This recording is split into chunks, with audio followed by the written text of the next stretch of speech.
میری شادی ایک مولوی صاحب سے ہوئی، لیکن شادی کی پہلی رات ہی وہ تبلیغی جماعت کے ساتھ چلے گئے اور کمرے میں نہ آئے تو میں سو گئی۔ صبح ساس سے پوچھا تو وہ کہنے لگی تمہارا شوہر کچھ دن بعد واپس آ جائے گا۔ 2 مہینے سے میرا شوہر نہیں آیا اور میں حاملہ ہو گئی۔ ساس نے بدکاری کا الزام لگا کر گھر سے باہر نکال دیا کہ اچانک میرا شوہر آ گیا اور کہنے لگا کہ اس کے پیٹ میں میرا بچہ ہے، کیونکہ میں دلہن بنی بیٹھی تھی اور کافی دیر گزر گئی تھی، لیکن میرا شوہر کمرے میں نہیں آیا تھا۔ میں نے شکر ادا کیا کیونکہ میں نہیں چاہتی تھی کہ وہ میرے کمرے میں آئیں یا میرے پاس آئے۔ میں نے سکون سے اپنا لباس تبدیل کیا اور سونے کے لیے لیٹ گئی۔ گرمی بہت تھی لیکن کمرے میں اے سی تھا، اس لیے بہت جلدی مجھے نیند لگ گئی اور صبح میری آنکھ کھلی تو میں ویسے ہی اڑی ترچھی اپنے بستر پر پڑی تھی۔ میں نے ادھر ادھر دیکھا تو میرا شوہر کمرے میں نہیں تھا۔ میں نے سکون کا سانس لیا۔ میری حالت کافی عجیب ہو رہی تھی، شاید میں کچھ زیادہ ہی گہری نیند میں تھی، اسی لیے مجھے اپنے لباس کا بھی ہوش نہیں رہا۔ میں نے اپنا حلیہ درست کیا۔ میں نئی نہیلی دلہن کی طرح تیار ہو کر کمرے سے باہر نکلی تو میری ساس بیٹھی تھی۔ میں نے ادب سے انہیں سلام کیا اور پھر سب جھکا کر پوچھا کہ منور صاحب کہاں ہے؟ یہ سن کر میری ساس مسکرائی اور کہنے لگی تیرا شوہر تبلیغی جماعت والوں کے ساتھ نکل گیا ہے۔ دراصل تجھے تو پتا ہے کہ میرا بیٹا کتنا دیندار ہے۔ اماں، میں اللہ کا شکر ادا کرنا چاہتا ہوں جس نے اتنی اچھی بیوی مجھے دی۔ میں اسی لیے پہلے دین کے رستے پر کچھ وقت لگا کر آؤں گا، پھر اپنی بیوی کے ساتھ ایک نئی زندگی شروع کروں گا۔ منور 4 مہینے کی جماعت میں نکل گیا ہے، اسی لیے اب تم 4 مہینے سکون سے یہاں گزارو، پھر وہ آئے گا تو میں گاؤں چلی جاؤں گی۔ یہ کہہ کر میری ساس نے میرے لیے ناشتہ لگا دیا اور منور کے چلے جانے کا سن کر میں نے سکون کا سانس لیا۔ کم سے کم 4 مہینے کے لیے میری اس سے جان چھوٹ گئی تھی، کیونکہ میں یہ شادی نہیں کرنا چاہتی تھی۔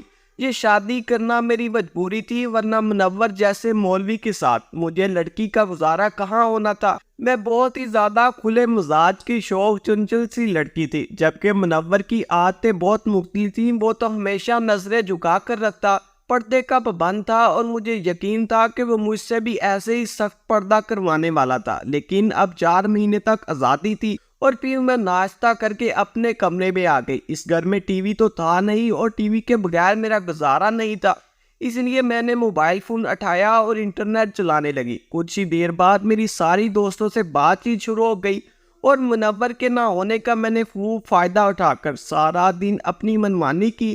میری ساس اچھی اور نیک عورت تھی، اس نے نہ ہی مجھے گھر کا کوئی کام کہنا اور نہ ہی کوئی زور زبردستی کی تھی، بلکہ اگر میں اپنے کمرے میں خوش تھی تو وہ میرے کمرے ہی مجھے کھانا پینا لا کر دیا کرتی۔ اپنی دوست سے میں بات کرنے لگی تو وہ کہنے لگی کہ تیرے گھر والوں کو سارے جہاں میں وہ مولوی ہی ملا تھا، تیری شادی کروانے کے لیے اب تو ہماری طرح لائف انجوائے بھی نہیں کر سکتی۔ میں نے خوشی خوشی اپنی دوست کو بتایا کہ میرا شوہر 4 مہینے کی جماعت میں چلا گیا ہے، تو وہ کہنے لگی پھر آج شام کو ملنے کے لیے آ جا، ہم سب مل کر خوب پارٹی کریں گے۔ میں نے انکار کیا اور کہا کہ یہ ممکن نہیں، تم لوگوں کو تو پتا ہے کہ میری شادی کن حالات میں ہوئی ہے اور پہلے ہی بہت سے مسئلے ہو چکے ہیں، اب میں دوبارہ اس طرح نہیں نکل سکتی۔ میری بات پر میری دوست خاموش ہو گئی۔ کافی دیر ہم باتیں کرتے رہے اور پھر اس کے بعد میں نے فون رکھ دیا۔ میرا دل بھی چاہ رہا تھا کہ میں اپنی جا کر دوستوں کے ساتھ پارٹی کروں، لیکن ماضی میں جو کچھ ہو چکا تھا اور جس وجہ سے میری منور کے ساتھ شادی ہوئی تھی، اس نے مجھے فی الحال باہر نکلے سے روک دیا تھا۔ ایسے ہی دن گزرنے لگے، میں سارا دن تیار ہو کر اپنے کمرے میں پڑی رہتی اور میری ساس گھر کے کام کاج کرتی رہتی۔ اس نے کبھی مجھ سے کوئی کام کی شکایت نہ کی، لیکن ایک دن مجھے اپنے پاس بٹھا کر کہنے لگی بہو، ہر وقت ناخنوں پر یہ نیل پالش نہ لگایا کرو، بلکہ اگر ہو سکے تو نمازوں کا اہتمام کرو۔ میرا بیٹا بڑا نیک ہے، میں چاہتی ہوں کہ تم بھی نیکی کے راستے پر چلو تاکہ میری آنے والی نسل بھی نیک ہو۔ ساس کی باتوں نے میرے اندر آگ لگا دی تھی۔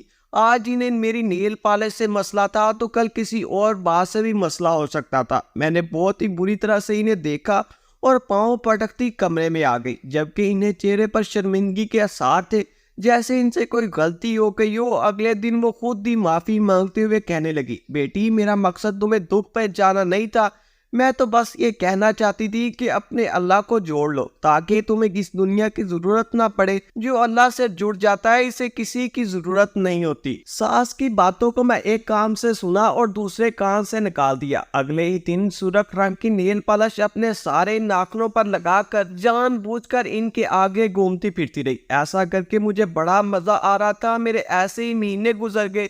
منور کے بغیر میں نے خوب منمانیاں کی، اپنی دوستوں سے ملنے بھی گئی، اور حیرت کی بات تھی کہ میری ساس نے مجھ پر کوئی روک ٹوک بھی نہ لگائی۔ ایک مہینے بعد اچانک میری طبیعت بہت زیادہ خراب ہونے لگی۔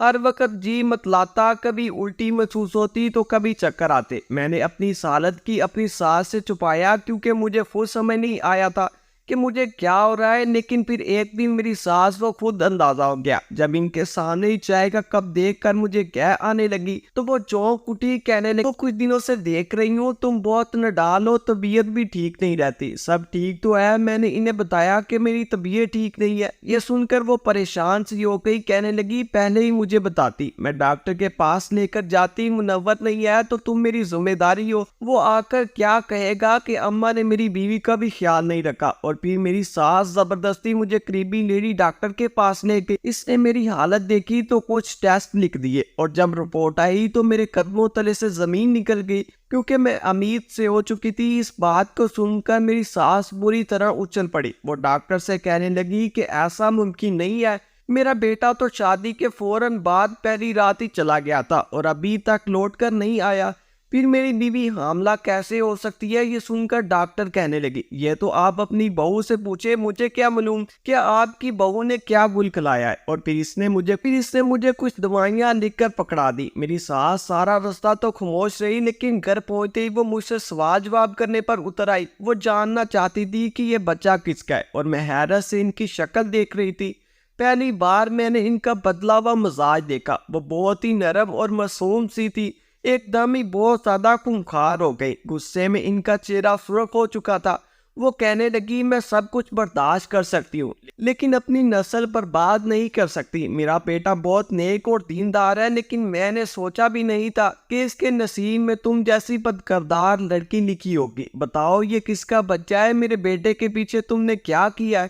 میں خود کو انجان تھی کہ یہ سب کیسے ہو گیا، اسی لیے میں نے اپنی ساس کے آگے ہاتھ جوڑ دیے اور کہا کہ میں نہیں جانتی کہ یہ بچہ کس کا ہے۔ مجھے تو خود علم نہیں کہ میری ساتھ مجھے گھر سے نکالتے ہوئے وہ بات کہہ گئی کہ جسے سن کر میں شرم سے پانی پانی ہو گئی۔ میری ساس کہنے لگی تمہیں کیا لگتا ہے کہ کیا مجھے تمہارے ماضی کے بارے میں کچھ پتہ نہیں؟ میں اور منور تمہارے بارے میں سب کچھ جانتے ہیں، لیکن پھر بھی ہم نے تمہیں اس گھر کو ہی بہو بنایا کہ تمہیں عزت سے جینے کا موقع ملے۔ منور کو لگتا تھا کہ وہ تمہیں اپنے نکاح میں لے لے گا تو تم سدھر جاؤ گی، بدل جاؤ گی، برے راستے کو چھوڑ دو گی۔ تمہارے ماضی کی غلطیوں کے بارے میں سب کچھ جانتے تھے، لیکن پھر بھی ہم نے تمہیں اس گھر کی بہو بنایا تاکہ تمہیں عزت سے جینے کا موقع ملے۔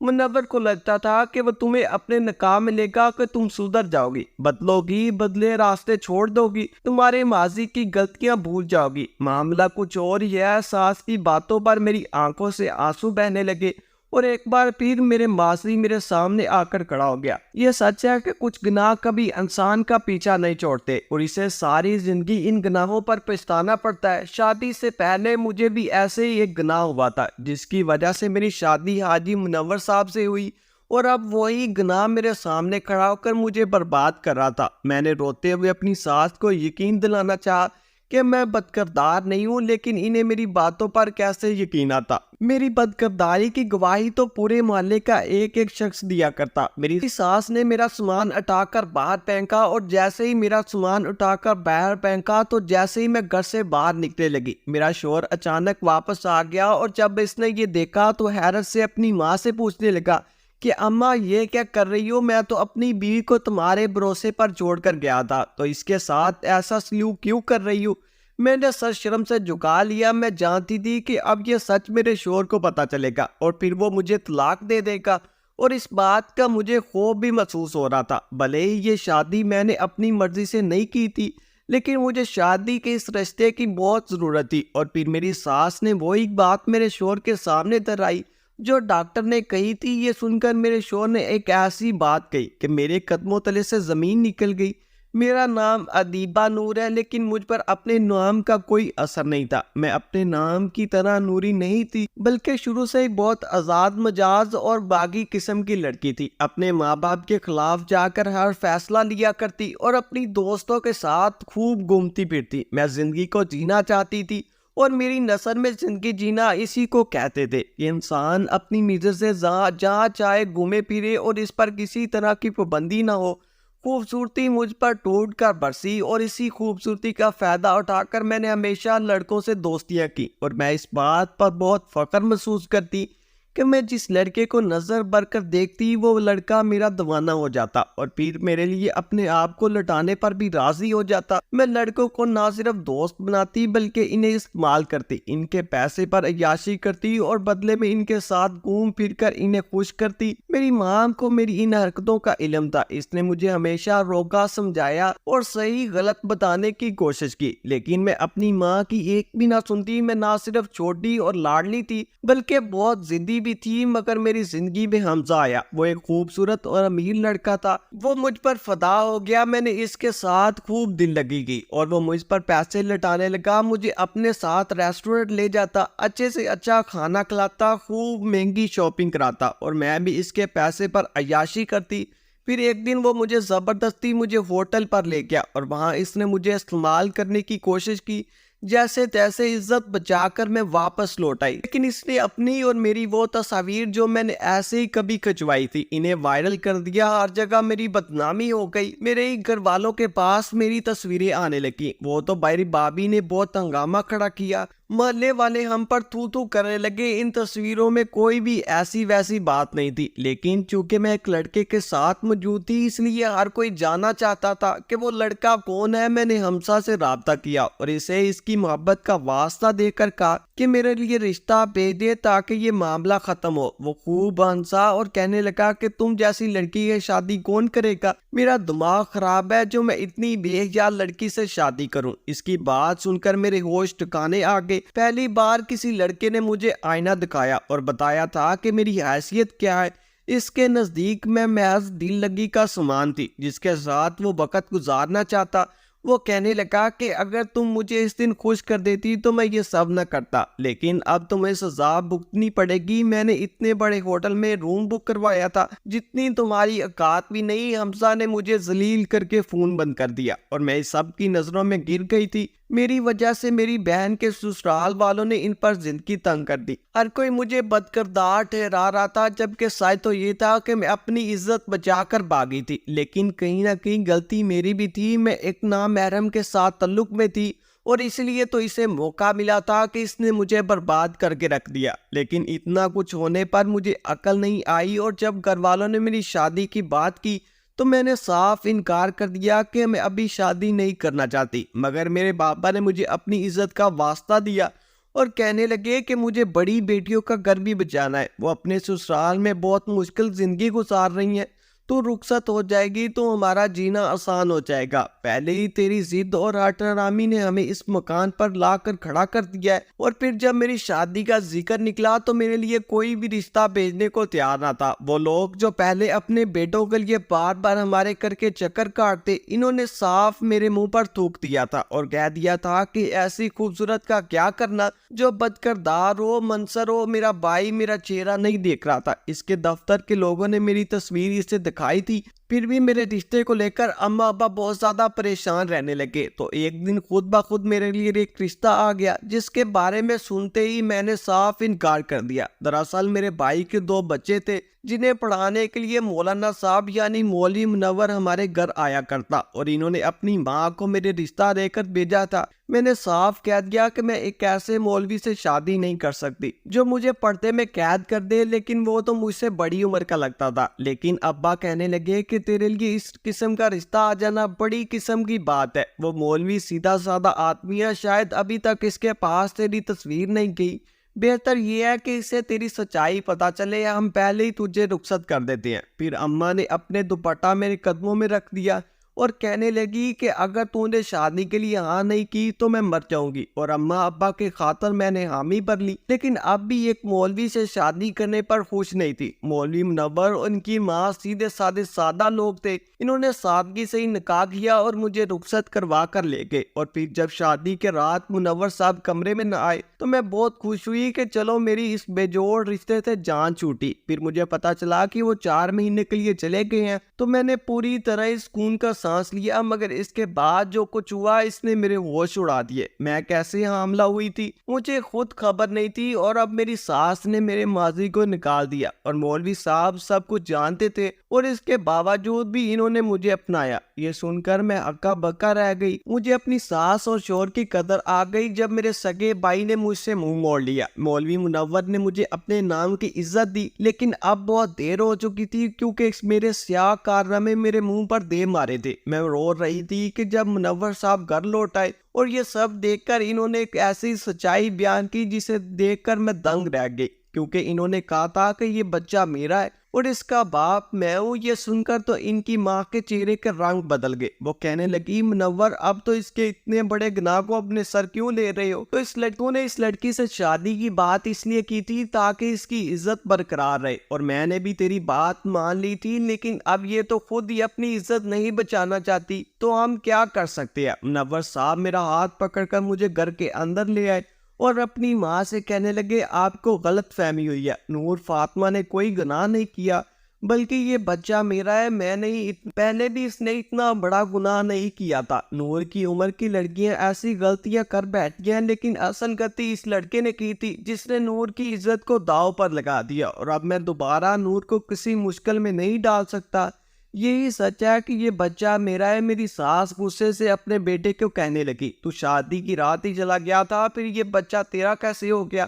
منور نے بتایا کہ وہ آدھی رات کو اپنا کوئی سامان لینے کے لیے واپس لوٹے، تو پھر مجھے سوتا دیکھ کر وہ اپنے جذبات پر قابو نہ رکھ سکے۔ میں ان کے نکاح میں تھی، اس لیے کچھ دیر تمہارے ساتھ وقت گزار کر وہ واپس لوٹ گئے، لیکن انہیں یہ نہیں پتا تھا کہ ان کی سمجھ سے میں حاملہ ہو جاؤں گی اور مجھے اتنی بڑی پریشانی اٹھانی پڑے گی۔ منور صاحب نے مجھ سے معافی مانگی، لیکن میری اجازت کے بغیر ہی وہ میرے ساتھ تعلق قائم کر بیٹھے تھے۔ وہ بہت شرمندہ تھے۔ ان کی بات سن کر میں رونے لگی۔ کم سے کم یہ بوجھ تو میرے دل سے اتر گیا تھا کہ اس بار میں انہوں نے کچھ غلط نہیں کیا، بلکہ میں اپنے ہی شوہر کے بچے کی ماں بننے والی تھی۔ یہ سچائی جان کر میری ساس ایک دم شرمندہ سے مجھ سے معافی مانگنے لگی۔ وہ کہنے لگی کہ بہو مجھے معاف کر دو، تمہارے بارے میں سب کچھ غلط ہی سن رکھا تھا، پھر تمہارے انداز بھی ایسے ہی تھے کہ میں غلط فہمی کا شکار ہو گئی۔ تم رات تک اپنی دوستوں کے ساتھ وقت گزار کر لوٹی تھی، مجھے لگا کہ شاید شوہر کی غیر موجودگی میں تم نے کچھ غلط کر دیا۔ میں نے اپنی ساس کو معاف کر دیا۔ ان کی جگہ کوئی اور بھی ہوتا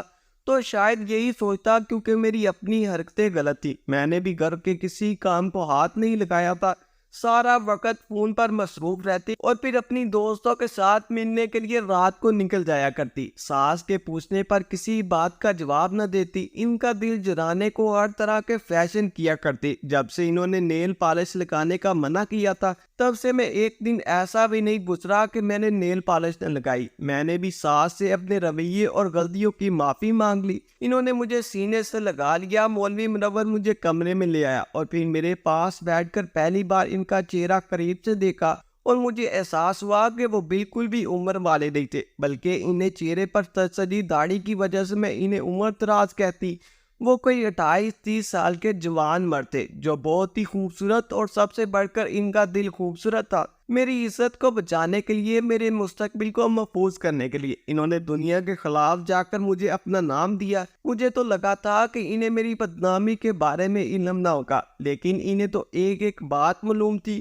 میں خود بخود ان سے محبت کرنے لگی۔ پھر دھیرے دھیرے مجھے احساس ہوا کہ وہ بہت ہی نیک تھے۔ انہوں نے مجھے زبردستی کچھ بھی مسلط نہ کیا اور نہ ہی 4 دیواری میں قید کرنے کی کوشش کی، بلکہ وہ اپنی محبت اور اپنائیت سے مجھے دھیرے دھیرے بدلتے چلے گئے۔ صحیح اور غلط کا فرق پتہ چل گیا۔ میں جان گئی تھی کہ عورت کے لیے پردہ کتنا ضروری ہے۔ آج میں پردہ بھی کرتی ہوں اور اپنے گھر کی 4 دیواری میں عزت اور خوشی کی زندگی بھی گزار رہی ہوں۔ میری وجہ سے میری بہنیں ساری زندگی تانے سنتی یا میرے ماں باپ میرے دکھ میں مر جاتے۔ کچھ غلط ہو سکتا تھا، لیکن اللہ نے میرے نصیب میں منور صاحب کو لکھ کر میری دنیا بدلنے بندی اور میں آج بہت زیادہ خوش ہوں کہ ایک بیٹے کی ماں ہوں جو حافظ قرآن بن رہا ہے. میں اسے بھی دین کے راستے پر چلاؤں گی اور یہ میری دعا ہے کہ وہ بھی اپنے باپ کی طرح نیک اور عزت دار بنے اور دوسروں کی عزتوں کو سنبھالنے والا بنے، جس طرح اللہ ہمارا پڑھتا رکھتا ہے، ہمارے عیب چھپاتا ہے. کہانی کیسی لگی کمنٹ کریں.